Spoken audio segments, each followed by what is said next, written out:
Good evening, everyone, and welcome to what I'm sure will be a very informative and eye-opening evening. For those who don't know me, I'm Zara Cooper, also known as Clammy Fraud. Or maybe I'm Clammy Fraud, formerly known as Zara Cooper. Truthfully, the lines have been blurred in the last 18 months. I'm a proud Jewish Melbourneian, mother of 3 King David students, and the creator of Clammy Fraud, an Instagram page exposing online hate, anti-Semitism and hypocrisy in Australia.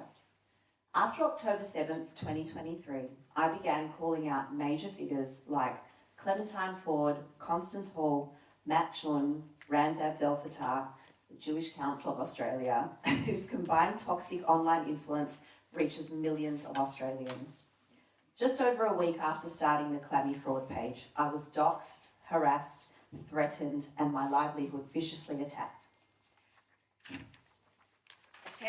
Attempted hackings across multiple accounts and even threats against my children. As a result of my advocacy, I have suffered death threats and economic violence, as well as professional and personal ramifications.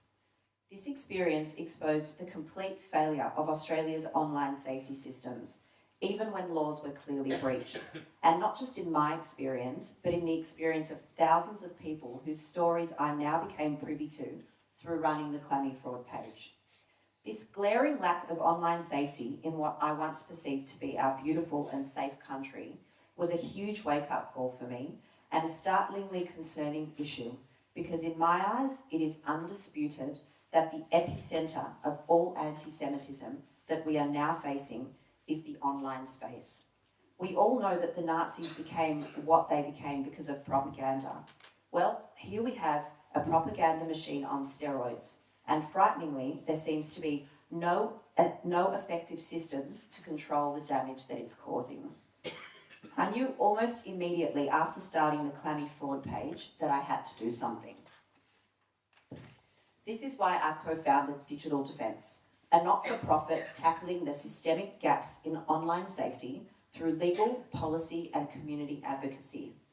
While Clammy Fraud exposes and collects data, Digital Defence channels it into high-level professional action, making them a powerful strategic pairing. Together, we're building a national response to harmful online conduct.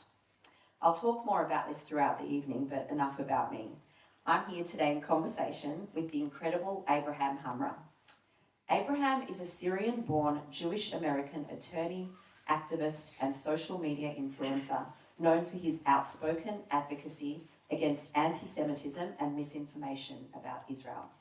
Born in Damascus, he emigrated to the United States with his family in the 1990s after the Syrian government permitted the remaining Jewish community to leave.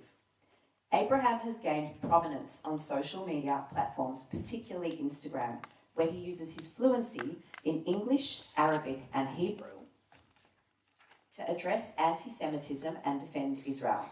His posts often counter misinformation and aim to foster dialogue between communities. Beyond his online presence, Abraham actively participates in panels and discussions focused on combating anti-Semitism and promoting Jewish civil rights.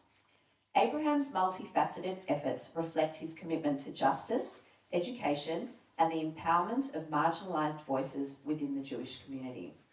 Abraham, why don't you tell us more about your childhood and background and what led you to do the work you do? So, as she said, I was born in Damascus. I was born in Damascus in 87. Prior to 92, the Jewish community that lived in Damascus, Syria, did not have the ability to immigrate out. After Assad and the United States reached a treaty in 92, the Jewish community was finally given permission to leave. We all pretty much fled Syria within those 2 years, between 92 to 94, with the remainder of maybe 10 Jews after we left. Came to the United States and really just lived a normal life. Tried to move on with my life. My parents worked hard. My father, went to work. When he came to the United States, we already had 2 sisters, myself, my mother was pregnant, he was in the mid-40s. Nobody was thinking about what we went through in Syria or how much of victims we are or what kind of justice we deserve. We just wanted to get on with our lives. We wanted to succeed in this new country that was promising us opportunities and safety. And so that's exactly what we did. I had no intentions of doing anything on Instagram or online. I went to law school, I studied hard, I graduated close to the top of my class, I started a law firm, I got married, I have 4 children. This was not on the list of things I want to be doing. I could have never imagined myself in Australia even speaking to you about anti-Semitism. It's absurd to me. But when I saw an attack in middle of Times Square on a young Jewish man 4 years ago, I realized this type of anti-Semitism was back. The assailants that literally beat this individual into a pulp, sent him to the hospital, were about to get off scot-clean. Now, if I didn't speak out, then am I just recreating the same environment that I was in that led my parents to flee Syria, that led me to led us to having to restart a new life from scratch? If I don't utilize the system that is given to us within the United States, if I do not utilize our laws, if I do not utilize my voice in a country where my voice can be spoken freely and without repercussions, then how can I look myself in the mirror? How can I look my children in the mirror and say I have done everything I can to fight for their civil rights, to fight for their place wherever they want to be? And that is exactly why I started talking about out, and it's continued ever since. I want to talk more in depth about the ways in which we both fight anti-Semitism that goes beyond our respective Instagram accounts. Most people don't realise that the Clammy Fraud page is just the tip of the iceberg. It wasn't enough for me to call out the hate. I needed to take action. And that's why I co-founded Digital Defence with the brilliant Jenny Lee, who's also here tonight. Running Clammy has given me deep insight into what makes the online space so dangerous. Broken laws, zero enforcement, a dysfunctional e-safety regime, and platforms that profit from harm. At Digital Defence, we've distilled these issues into 5 core campaigns and spent the last 15 months driving serious reforms from legislation and policy to education and cultural change. This isn't a short-term effort, it's a lifelong mission to tackle an escalating threat. Our community must take this seriously and invest in a safer digital future. Abraham, tell me a bit about the work you do behind the scenes of the Abraham Hamra Instagram page. So behind the scenes of the Abraham Hamra Instagram page, in addition to speaking, I'm a part of Sharaka NGO. I don't know if you've heard of that, it's an NGO that was created after the Abraham Accords to try to create bridge building and peace within the Middle East. New ideas, great organization. Lawai Sharif is in it, a bunch of great people. As well, I've been getting more involved with the Washington, D.C. Square, the advocating and lobbying towards Congress people or senators. So recently, and I think we were speaking about this, somebody reached out to me on my Instagram page, and he's an Arabic journalist. He asked me if I would like to go to visit Syria on a delegation that the rabbi went to. Yeah, Rabbi Hamra actually went about a month ago. And so, at that time I told him I had no interest. I understand the rabbi's interest in going to Syria. He wants to pray, as I said this morning, for Sandikim, for visiting the synagogue, but I knew what was going to happen. And what was going to happen happened. He arrived in Syria. They started taking pictures of him. Look at the Jews. They've come back. Look how nicely we treat them, how much we love them. Typical propaganda. And that's exactly what I didn't want to do. Came back again. I was doing a live with Shai Davidai. And in the live, he leaves a comment. We're going again, a second delegation to Syria. Why don't you come with us? And finally, I wanted to address the situation. I reached out to him and I told him, look, I have no problem going to Syria, but I will not be used as propaganda. You guys take pictures and say you accept Jews. So let me ask you this question. Am I going to be able to go to the square in Syria and say I support the state of Israel? Because if I can't show my support for the Jewish state, then you're not accepting Jews in your country. If a Jew can't state that they want to return to Zion, if that means I cannot pray freely in your country, do not tell me you're accepting Jews only if a Jew sheds that identity. Now, he stated to me that it's a little bit more complicated and there's things to discuss, and that the Abraham Accords are apparently on the table. So I am trying to thrust myself into the conversation of the Abraham Accords and adding Syria, hopefully, onto the Abraham Accord. Awesome. All right, let's talk about misinformation.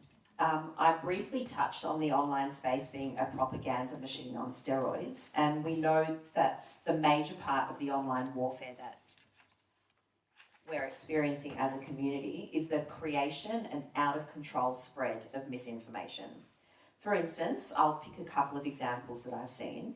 A few months back, there was an infographic circulating which claims that Israel trains dogs to rape Palestinians.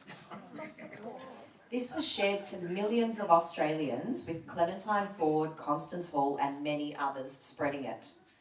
Another example is when Clementine Ford posted an image of a little toddler amputee, essentially making out that this baby was in Gaza and had been the victim of Israel's supposed genocide of Palestinians.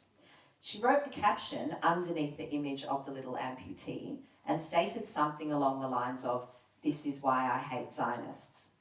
A literal 2-minute search revealed that this toddler was not in fact in Gaza, but rather living in Brazil. His parents run an Instagram account in which they share his story, and it has 238,000 followers. Of course, even when I and several other accounts made these findings public, Clementine Ford certainly didn't retract or apologise. No, instead, this vile misinformation joined the ranks of countless other examples of blatant lies about Israel being spread online with absolutely no consequences or control mechanisms. Abraham, I know that you're focused on tackling misinformation. What are your thoughts on this and how do you deal with it? That's a really interesting one. So she used somebody's picture in a regular amputee. So here's the problem with this, right? I want to just back up from that exactly, because this is zoomed in, right? And our reaction almost always is, look, this isn't even a kid from Gaza. This is a kid that lived in Brazil. But what if it was a kid from Gaza? For some reason, the online world for the pro-Palestinian activism has completely acted like they've never heard of a war. They have no idea what that is. Like, oh my God, there's children dying. People aren't eating. Yes, it's war. Israel did not invent war, in case anybody is just curious about it. But that generally is what happens when two countries go to war. There's guns, bombs, people die, and every single war expert, every single individual military expert that has been on the ground in Gaza, that has investigated the situation, has stated that Israel has been extremely moral in the way it waged this war. That the ratio of combatants to innocent lives lost has been incredibly low. And so when confronting these situations, instead of playing a game of whack-a-mole on each and every single one, I go back to those generalized points. Because I do not want to be on the defensive. Because once you'll give an example about this child, tomorrow they'll give you another child and say, what about this person? The internet is endless. You'll never win. You're never going to end it. The only way we end it is saying, yes, okay, even if he was a kid in Gaza, that is tragic, that is horrible, nobody wants kids to die, congratulations, you probably just discovered what war is. That's how I handle those specific instances of misinformation. The other times where they're trying to lie about the identity of the Jewish people, I either try to make it a joke or I just confront it directly with the truth, right? My favorite is white colonizers. I mean, I don't know if I have to say much more, but I think just me appearing on camera completely destroys that narrative. And so I'll have some fun with that type of allegation, that type of misinformation. When you and I spoke on the phone, we spoke about how misinformation specifically is quite tricky because of the freedom of speech issue. In my opinion, misinformation is tricky because it should not be policed by the government, legislators or law enforcement, because giving them the power to determine what is true poses a serious threat to freedom of speech. In any democracy, truth is something that must be debated openly and not dictated from above. Allowing the state to define and punish misinformation risks turning legitimate dissent or minority viewpoints into criminal offences. History shows us that governments often misuse this kind of power to suppress inconvenient truths or silence political opposition. While misinformation is undoubtedly a problem, the solution cannot be censorship by those in power.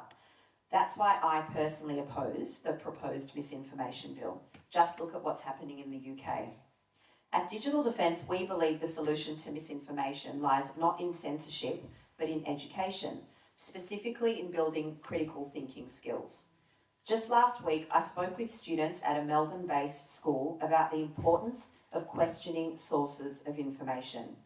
We discussed how influencers who built platforms recommending the best lipstick may have capability in makeup, but not in shaping public opinion on complex geopolitical conflicts in regions they've never visited.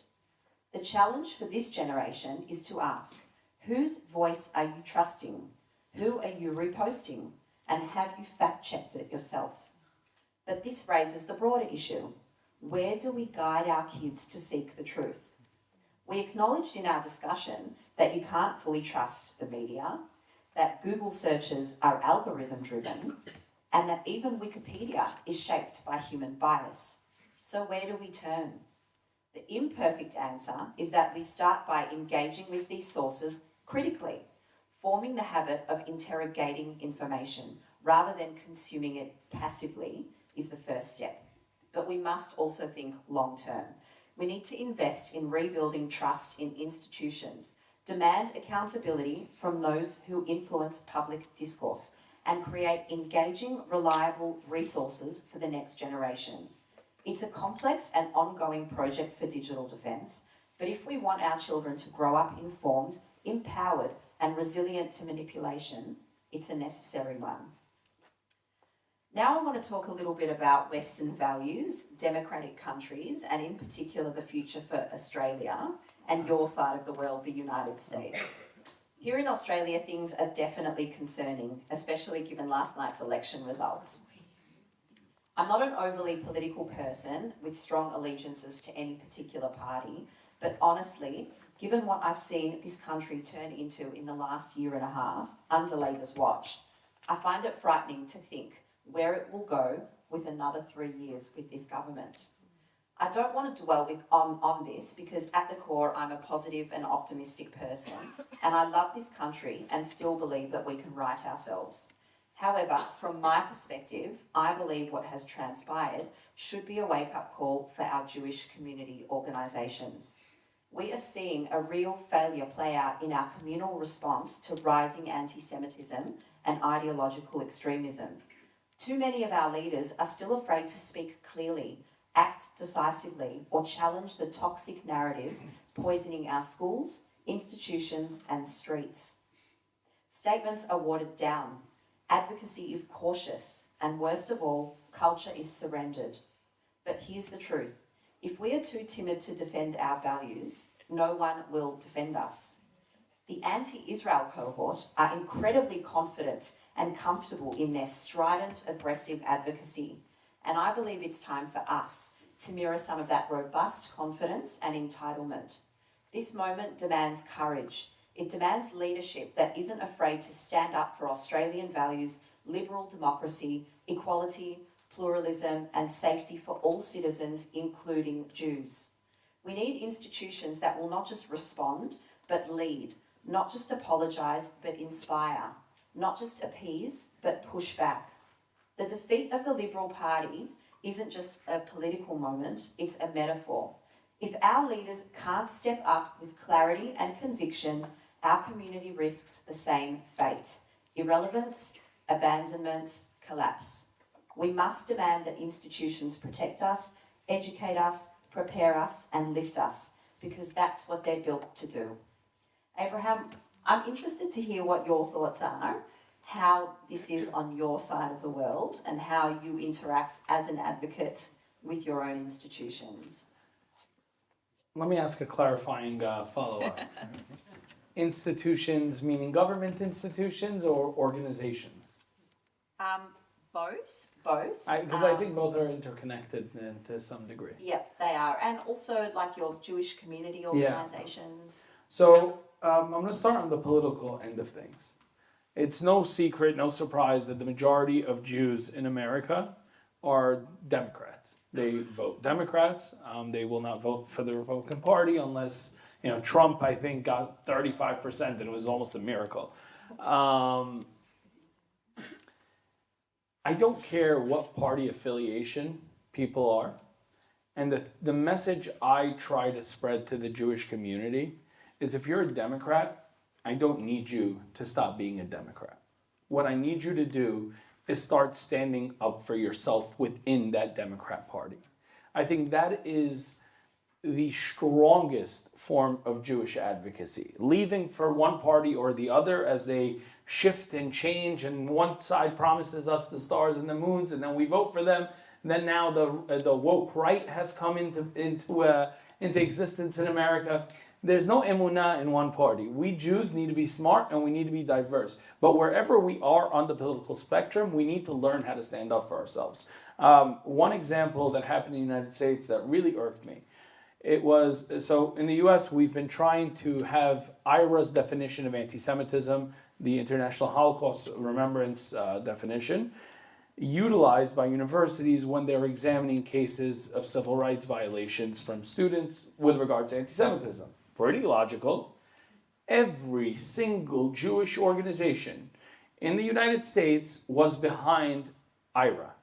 Every single Jewish organization wanted to impose IHRA on college campuses. The Republicans introduced a bill, Campus Anti-Semitism Awareness Act. This bill was supposed to solve our problems. It was going to force civil rights departments in the Department of Education to utilize this definition when investigating claims. So when there's a definition, it's easier to find a finding of anti-Semitism, a finding of a violation of civil rights. It starts in the House. And the first person that stood up and objected to it in the House, Representative Jerry Nadler, a Jewish representative from the state of New York. Not only did he vote against this bill, in the minority, understand that he was a minority vote against this bill. He then went on to Politico, completely bashing the entire definition of IHRA, saying how this definition could hurt freedom of speech when it does not hurt freedom of speech. I was like, okay, where's our organizations? ADL? UJA? I mean, all you guys continue propping him up, inviting him to events, speaking, applause, remembrance, light a candle, light 15. Say something. He just went against something that you have been fighting for years. Is your fight for civil rights real? Because if it's real, you better take to the streets in the hundreds, in the thousands as an organization and demand that he retract his statement. Demand that he say, I made a mistake. Demand that the world know he has betrayed the Jewish vote. I called for a protest. 5 people joined me. Organizations nowhere to be found. People call me nuts. I understand. Why are you protesting? Don't protest him. Fine. Maybe now he would stop being invited. But I warned America, and I warned the people in the state of New York on my Instagram. I told them this is going to have horrible repercussions. What's going to happen is the bill is going to pass to the Senate, and the Senate majority leader at the time, the guy in charge of the Senate, was a Jew, Senator Chuck Schumer. The bill came onto his desk. He could have put it up for a vote, and you know what would have happened if that bill went for a vote? It would have passed the Senate, and it would have been law. The reason he didn't put it up for a vote is because he understood that too many members of his party would have voted no, and it would have made his party look bad. So he left it on his desk. And when I saw that, I called for another protest. And I went out to the streets again, and this time I think 80 people showed up. It was nice, but no organizational support. Organizations, Jewish organizations who are supposed to be there fighting for us, did not show up. 4 weeks later, memorials for whatever. Guess who shows up to these memorials? hosted by Jewish organizations. Jerry Nadler and Chuck Schumer. Excuse me, what are you doing? Like, how do you invite these people? Now, think about the message that sends to politicians. Forget the Jewish politicians. To me, if I was a non-Jewish politician in America, this is what I do.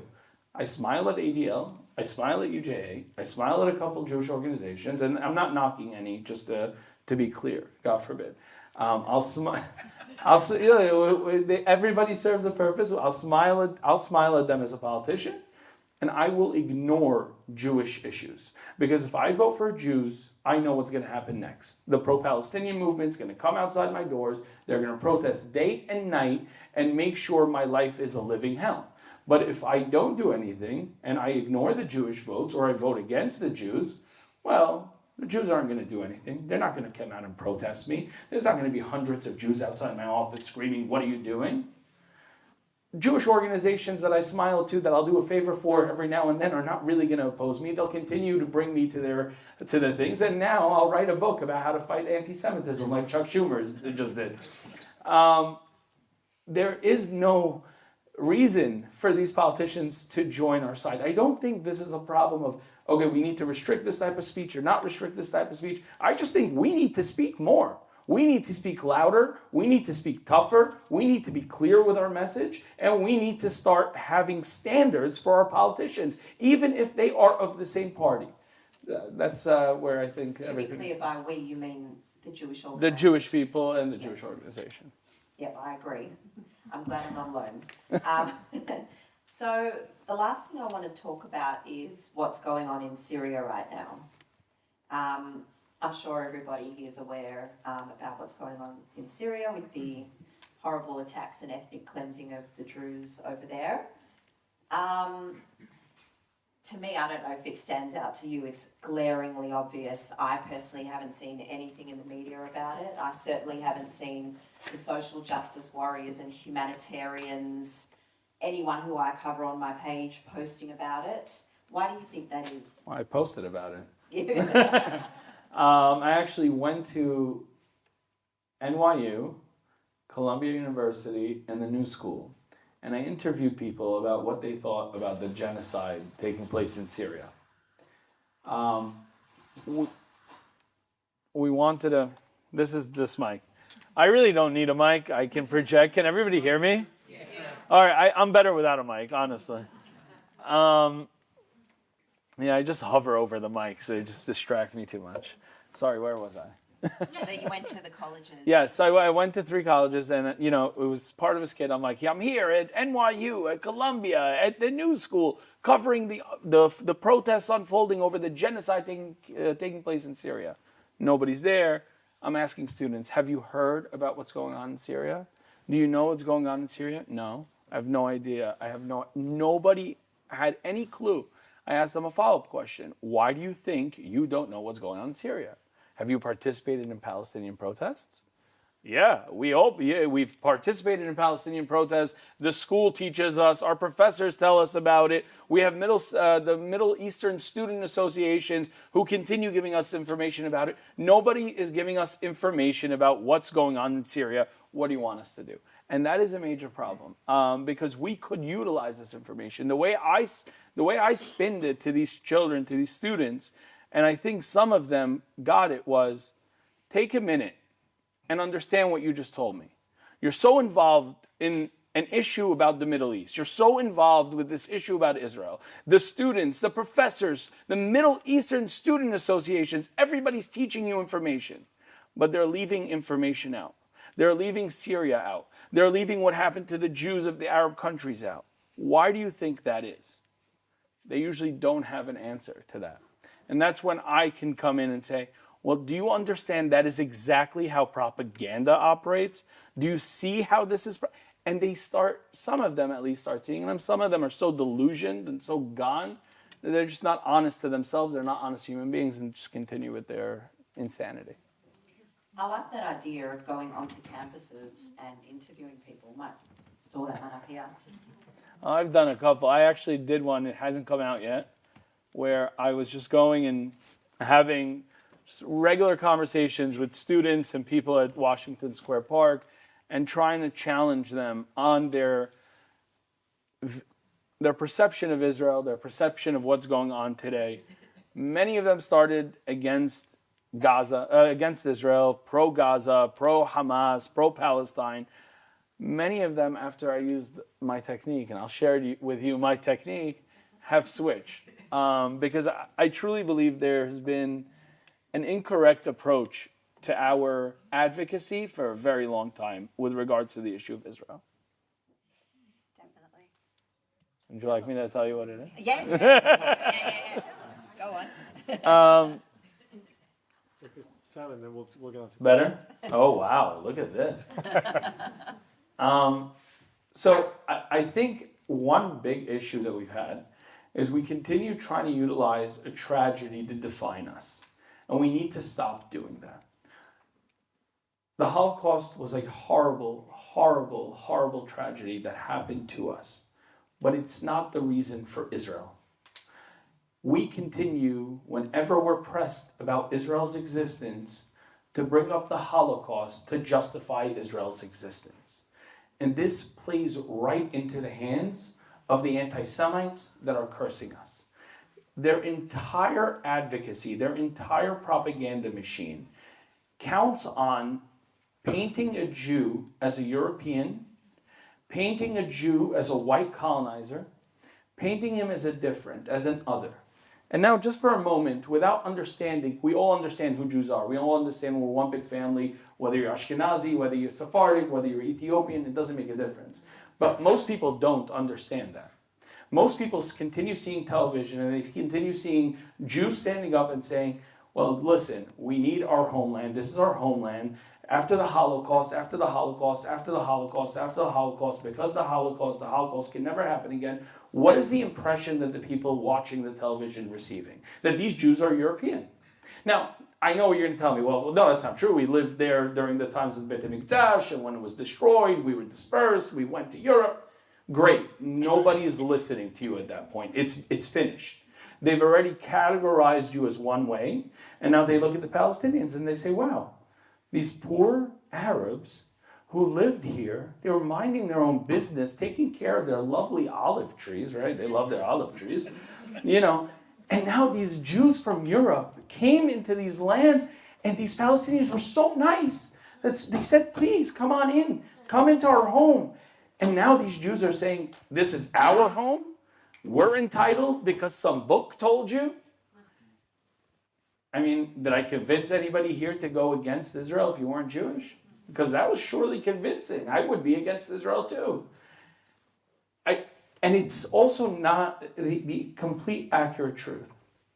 The way I like to talk about Israel, to talk about Israel's existence, to talk about our indigenous rights in this region, is I take it back a little bit. I tell them, look, this entire region was one under the Ottoman Empire. When it fell, there were Jews living there. My family was from Syria. There were Jews in Iraq, there were Jews in Lebanon, there were Jews in Egypt. And when these countries like Syria, Iraq, Lebanon became countries, nobody divided a piece for the Jewish people. And the Jewish people have lived here continuously since before the creation of Islam. And from 634 until the present, every single century, the Jewish people have not lived for a single century without violence committed against them by an Arab majority. The Jewish people in this area for now 110-year period lived as equals. They lived as dhimmis. Don't you think we were entitled to our own land? Why is only the Arabs entitled to so many different states? We just want one. And so we went to the land that is ancestrally ours. We were there too. We're all here. There's 850,000, 1 million Jewish refugees. So we naturally just got another piece of the land, like the Syrians, the Muslims in Syria, they got their land. Lebanese got their land. Israel, we got ours. And so the problem that you have today is you have a problem with the minority trying to protect itself from a majority that has historically, systemically oppressed, subjugated, and committed violence against this very minority. Their entire mind breaks because now this angle of, hey, you white Jew oppressor changes. I've basically etched them a drawing, drew them a picture of the Jew being the oppressor, being the oppressed, and the Arab, hence the Palestinian, being the oppressor.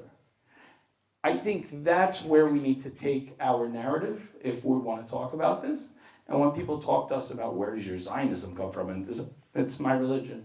I have it in my Tehillim. I don't need, I love Herzog, I love everybody. I don't need that for Zionism. I pray 3 times a day, and that's where my Zionism comes from. I say, the Shana Haba Yerushalayim, and that's where my Zionism comes from. And the stronger we are to our core, the stronger we are in our messaging, and not trying to link it. Look, the story of the Holocaust, it's a powerful one. It's a story that needs to continue being repeated. Education on this issue needs to be highlighted, but it's not the tool for this time today to utilize to fight against this type of anti-Semitism. Another thing I find that breaks their minds when we have these types of conversations, someone was talking to me last week and said, I was talking to someone and she said, Israel should be abolished. And she said, on what basis? And she said, it's not legal. It was created by a partition plan in 1948. It doesn't belong to you like it belongs to the Palestinians. It should be abolished because it was created by a partition plan. And my answer is, do you feel the same way about Pakistan? That too was created by a partition plan in 1947. Why aren't you protesting and asking for Pakistan to be abolished? And yeah, they never have an answer to that. So, and I think you bring up a really good point here, because I think what we lack as a community is the script, is the better story, is the narrative to push back. I think we're all lacking it, and I don't think there's a central organisation that's giving us that, that's empowering us to come back with it.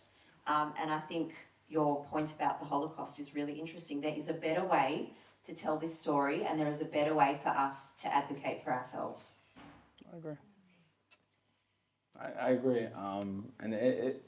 Look, at the end of the day, I don't think, and I say this sometimes, people take it the wrong way, and they're like, listen, we're no different. And I know you're not different, but sometimes you need, we can all be tools in a toolbox, but sometimes you need to use a hammer, sometimes you need to use a screwdriver. It's not about, liking one or legitimizing one over the other, but I truly believe that, especially when you're talking about partition plans, something I like to talk about in the United States, and an example I like to give is this. What if the United States fell tomorrow? The United States completely collapses, and an international body comes and says, look, these group of indigenous Americans, or these group of black Americans, have lived in oppression and horrible conditions, and they're from this land, so this is what we're going to do. We're going to carve up one piece of land for them. And the white people can have every other state, 49 states for the white people, 1 state for the black people. Now, the white people states are dictatorships, they give no rights to black people, but the black people state has white people and black people. Now there's wars. Imagine the world says to the black individuals, hey, you're the problem. You need to give more rights to the white people so there's peace in this region, that there's peace in this. How insane would that person be? How insane would you be to demand more rights for the majority in the minority's land than to demand and to cure the first problem, which is give rights to these black people first in the 49 white lands, right? I utilize that because that's the only thing Americans understand is race and color. Why don't you fight for rights for Jews in all the Arab countries? And once you're able to give me rights in all the Arab countries, and I can vote, and I can move to Iraq, and to Syria, and to Lebanon, and to Jordan, and I can move around those countries freely, then you have at least then you can come talk to me about giving rights, more rights to the majority in my minority's country. I keep repeating that over and over and over again to them, and because of their system of attack, they just get trapped, because ideologically they need us to be the oppressor. They need us to be the majority. And when we clearly point out that we are not, they cannot move forward with their lines of argument anymore. Yep. This part, we're going to open it up for some questions, but maybe just before we do so, question to each of you. I always find it fascinating, and obviously the information in terms of fighting the battle, but really the story, your own story. I always find it fascinating, people who are on the front lines on the social media world. I mean, I've been with Abraham for a couple of days now, and he's actually very generous with his social media, I should say, because a lot of the social media influencers that come here are very specific with what they post, and you also as well, very, very generous. But incredibly, out there all the time. What toll does it take on the two of you? And sort of, you told me a story the other day, sort of how you got into the social media. It started in 2021, and then so maybe just repeat that and tell them how you ended up getting so many followers and really having this. For me, it was a complete accident. To be honest with you, after I saw that kid that I was telling you about before, I went onto my social media and just was pissed off. So I said, I'm pissed off, and just went on a rant. I went to sleep. I woke up and I'm like, 20,000 people saw this? Like, what? My mind was blown. I had like 500 followers, and I thought it was a big shot, right? And, I'm like, okay, fine, I'll continue. I want to continue talking about this issue, so I just continued making one video after the other. I never really spoke Arabic until after October 7th. And I thought, 2,000 followers. I'm like, wow, this is amazing. I continued in protests, etc. October 7th came, and I started speaking in Arabic for the first time. I've tried to run away from Arabic for the longest time, because when we came from Syria to America, I didn't want to be the immigrant. I tried to change my dialect. I tried to make sure I don't have an accent. I tried to fit in as much as possible. It's all part of moving on. But I brought it back after I saw October 7th. After I saw the attacks that we were white colonizers, that, hey, you have no relation to the region, Jews are never there. It's like, okay, let me take these people down in Arabic. And then I just went after them in Arabic, after the Arabic community, after the protesters. And if I could say just one thing, Rabbi, about the people I've interacted with online, the people, and I've told this story to a couple of people here today, the people I've interacted with in real life, this will shock you. I'm going to be PC, Rabbi. This will shock you. The people who really curse me on Instagram are not Arabs. They're progressives, They're fighting for social justice, and along the way, they threaten my life from here, just from time to time. But Arabs, actually, we have a different dialogue completely. They come out at me cursing me, then I curse them back. They threaten me, I threaten them back. They curse me some more. Then I tell them how small they are and how big Israel is and how strong it is and how they have no dignity left and they're never going to... And we just go at each other. So if you were looking at the beginning of our conversations, you would say like, okay, these people are just going to shoot each other if they're here. And then after a couple more messages back and forth, horrible, vulgar stuff, we start having real conversation. And I've ended up becoming friends with a lot of these people that started out cursing me and me cursing them, and they've become receptive to the messages I was speaking and what I was telling them. Now, this happened with the Uber drivers here. Almost every Uber driver, I swear to you, it's unbelievable. Almost every Uber driver, it's like Fadi, it's like Abu Abziz, and it's like, okay, every Uber driver is Arab or Muslim. And I ask them, what do you think about they don't know I'm Jewish at first. And I tell them, what do you think about the Palestinian protests? They all hate them. They hate them more than some liberal, progressive Jews hates them. I know liberal is a different word here, Rabbi.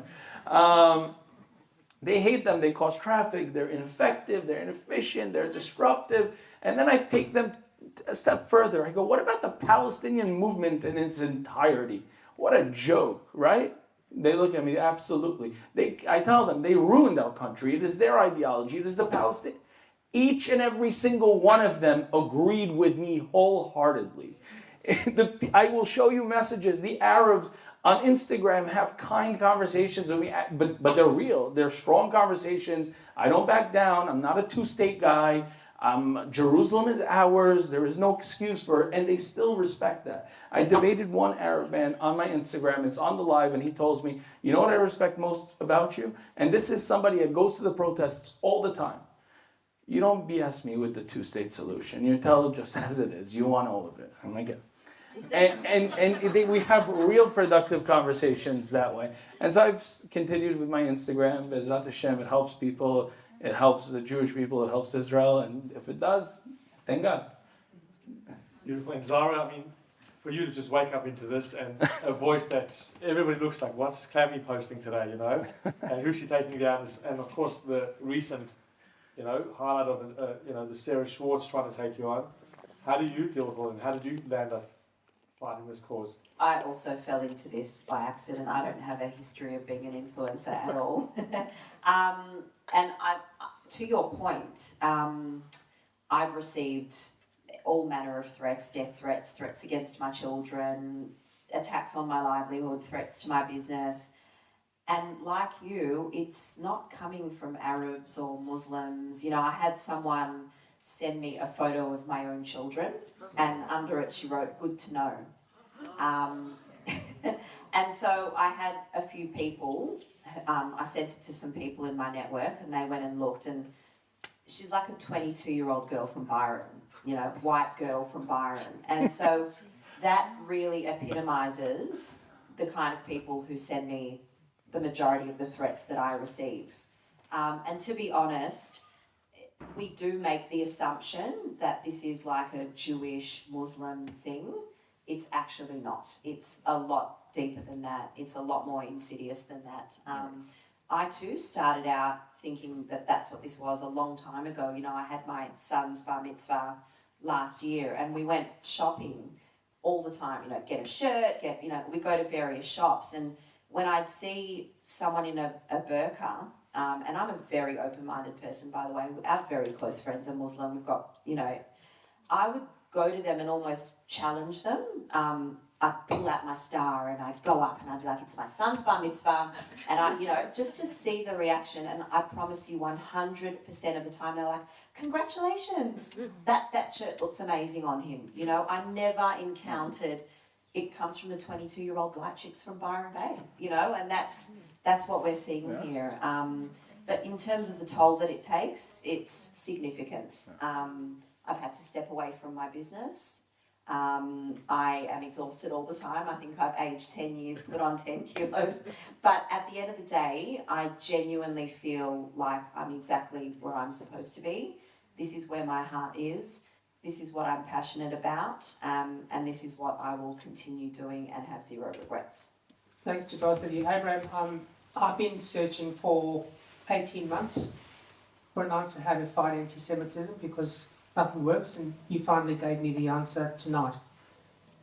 My question to you is, how do we get the message out? We're all sitting in a room here, but how do we actually propagate that message and empower our kids and empower adults to actually give that message, to actually fight it that way? Because it's all very well us speaking about it in this room, but how are we actually going to get the message out?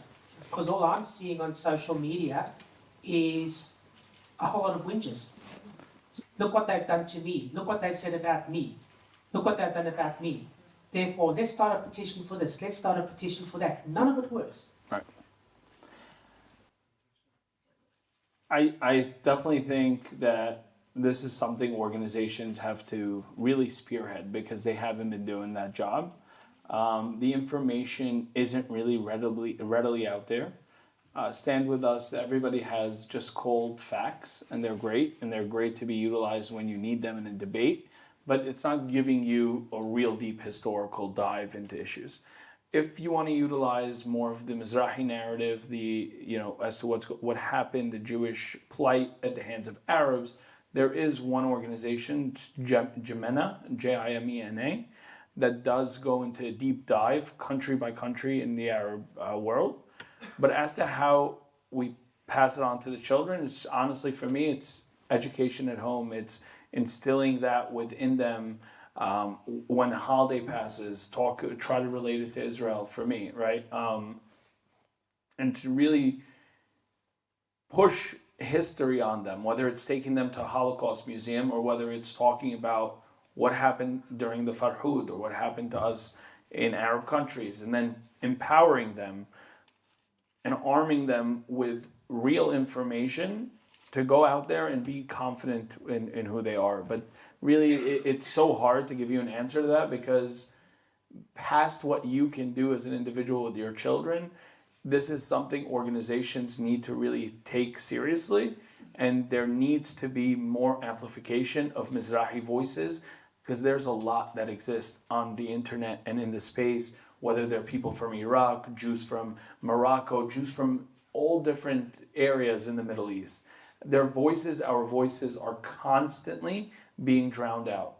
I can't tell you how many times in New York I've been invited to a panel, I've been invited to a speech, I give a speech or I talk at a panel, and then the organizer comes up to me and goes, "Oh, you did well." I'm like, "Well, thank you. You know, I don't know why it was such a shock to you, but okay." Can I, and this happened at least 3 times to me where they go, "No, you have to understand. We told somebody that we were inviting you to speak, and they said, be careful. He's harsh. He's a little too extreme. He talks." No, I'm honest, and I'm talking as I should be speaking. And the reason these children and these leftists are receptive to me is because I am speaking the truth without fear. I'm not trying to make them feel good about themselves, and I'm speaking as the oppressed for them. So they can't really attack me. I've said this all the time. I'm uncancelable. I can say whatever I want to say. I'm a brown guy. What are they going to do to me? Look at my skin color. How are you going to cancel me? And so I take advantage of that. If it's okay, if I add to that, you're 100% right. It's up to our organisations to empower us to amplify our own voices, and we stand up for ourselves and fight strong without any reservation. But I think there's another approach to that our organisations need to take on, and that's to think more strategically. If we want to make any serious change, I'm talking about Australia now, but really anywhere, we need buy-in. And we're not going to get that buy-in by talking about anti-Semitism and our story and our problem. We're just not. We have to think more strategically. We have to speak to the broader community. We need them to buy in so that we can make these changes. And that's why we've been so successful at Digital Defence, because we're agnostic, we're apolitical, and we build case studies that go beyond the Jewish community. They affect all Australians. And that's how we got to where we got. Last week was over 500 former rabbis petitioned to Trump to fight for anti-Semitism in the colleges. And this sponsored by Soros Foundation. What are you planning to do with these cases? On number 2, by the way, we're using your advice. Few people who very left Jewish Democrats, we use them when they start to have a court case against CARE. CARE, this is pro-Palestinian. Yeah. So just to recap the question, with so there's 500 rabbis that wrote against Trump's action. So I remember that because Trump is trying to cut the funding for Harvard. I don't know who these rabbis are, to be honest with you. I think it's such a disgrace to even call them rabbis. I don't give them that title. I'm very straightforward. I apologize if I'm offending anybody, but no, you're not a rabbi when you stand proudly against your people. You're not a rabbi when you write in the New York Times against the state of Israel. And it's always the same rabbis from the same areas with the same ideology that fits in with the same leftist garbage. Sorry. What you planning to do? The response to them is we just call them out. We continue calling them out. We continue speaking. We continue taking charge of who the Jewish people are. I continue calling out their movements directly with all due respect. It's not the individuals on the ground, so nobody get offended, but the reform movement. The reform movement within itself is an affront to Judaism. It is an affront to our nation as people. We're a people, not a religion. And if we are a people, then a nation, are connected by a constitution. Whether you want to follow the laws of the Constitution or you don't want to follow the laws of the Constitution, that is a separate issue. It is still our Constitution. It is still our Torah. The Torah says keep Shabbat. The problem I had with the reform is not the fact that they break Shabbat. I mean, people, you can do whatever you want to do. I'm not saying I'm the holiest man. I'm not at all. But you can break it. Just acknowledge you're breaking it. Acknowledge that you're going against something the book, our tribal document tells us to do. When you can't even do that, when you change that law and say, oh, today it's okay, tomorrow, then you're no longer a people and you lose it. And you lose your very foundation. What we can do against them is speak that way unfiltered, and that's what I do, right? A lot of people will not go on social media and talk about the reform in this way. I do. That's why I don't get a lot of love from a ton of the Jewish organizations, considering America is majority reform. But Baruch Hashem, I don't care. I do this. I have a job. I have a law firm. And so really just speaking out against them, showing what true Yahadut is. And I think one of the most powerful things we can really do, and Rabbi, this is something you can do, not me, both of you, son-in-law and father-in-law. Get together thousands of Rabbanim to write against these 500 rabbis, to write against these 250 false rabbis, to write what we believe in and what the truth that the majority of Jews stand behind. Overwhelm them with numbers from our Jewish community. And I think this is a point that has been missing in our fight is our Orthodox rabbis. It is always a rabbi, except for you, Rabbi, you've been killing it. But it's always a Rabbi Deborah or Rabbi Miriam. Yeah, well, the funding is a shawarma later, but there. But that's who's always presented. And the outside world, when they see what a Jew is in the media, it's represented as the Reform and the Rabbi Miriam and the Rabbi Deborah. And they're all great. But where are our Orthodox rabbis? Why are they not leading the charge in teaching Yahdut as it's supposed to be? When we leave it to people who will change the Torah for their convenience, we are going to continue losing this fight. And so the only thing I think in response to those 500 rabbis, 5,000 rabbis writing against them, 5,000 rabbis speaking out.